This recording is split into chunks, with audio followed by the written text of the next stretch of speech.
ya kifo cha Sister Maria Suzana Masubi, tulianza kumwombea kwa njia ya misa na sala mbalimbali.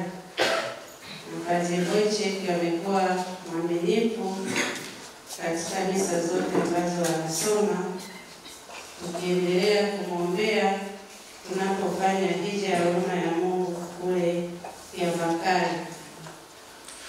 Mimi binafsi Sister Suzana alikuwa rafiki na mama yangu, na katika muda wote ambao tuliweza kuwa pamoja alinifundisha mambo matatu ambayo sio kwa maneno tu, lakini kwa vitendo: unyenyekevu wake na utii, na mwisho kukubali kupokea msalaba.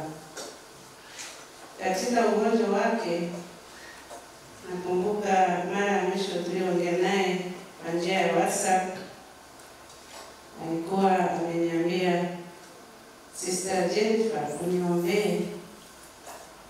Na alikuwa katika maumivu, lakini sura yake ilikuwa na furaha. Bado alikuwa na tabasamu ambayo inaonyesha kwangu kwamba alikubali kupokea msalaba wake.